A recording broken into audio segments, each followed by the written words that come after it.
C'est pour ça qu'un enfant apprend sa langue maternelle, une des constructions les plus complexes qui existent dans l'univers cognitif humain, les langues. Il apprend sa langue maternelle sans cours, sans manuel, sans examen, sans notes, sans punition.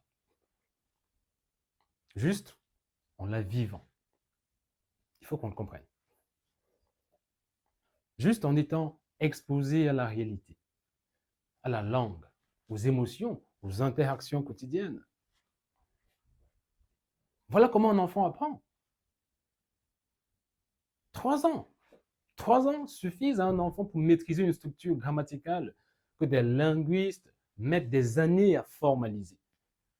Et l'enfant le fait en jouant, en riant, en tombant, en se relevant. D'accord?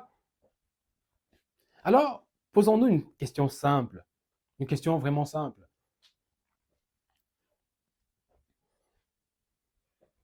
Si le cerveau de l'enfant est capable de ceci, si c'est la machine d'apprentissage la plus puissante que la nature ait jamais produite, pourquoi est-ce que ce cerveau, pourquoi est-ce qu'on lui apprend à colorier entre les lignes, à compter de 0 à 10? Pourquoi est-ce qu'on lui apprend à compter jusqu'à 5, alors qu'il pourrait apprendre la philosophie, la logique formelle, la rhétorique, les mathématiques avancées, l'histoire des civilisations, la vraie histoire, pas l'histoire racontée par le vainqueur de guerre. Parlant de guerre, on en parlera d'ailleurs dans le prochain cours. Et ne me dites pas que c'est parce qu'il n'est pas prêt. N'allez point du tout me dire cela. J'ai un fils, il a 6 ans. Il résout des systèmes d'équations à 3 inconnus. Il débat de philosophie. Il utilise des figures de rhétorique en les nommant. Il les nomme pendant qu'il les utilise. Ce n'est pas un miracle, ce n'est pas une anomalie génétique.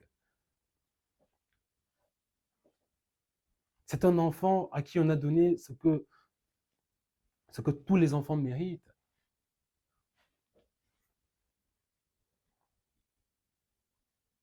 J'ai nommé la souveraineté sur son propre esprit. Alors la vraie question n'est pas pourquoi mon fils peut faire ça. D'ailleurs, il n'est pas le seul. Ils sont nombreux qui, à Simo Université, sont capables de telles prouesses. La vraie question, à mon sens, c'est pourquoi les vôtres, pourquoi les autres enfants ne le font pas.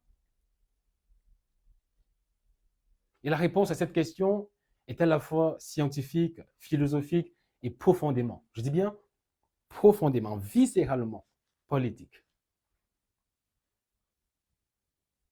Parce qu'il faut comprendre une chose que l'histoire confirme et que la neuroscience explique aujourd'hui avec clarté, avec précision. Il faut vraiment qu'on en ait conscience.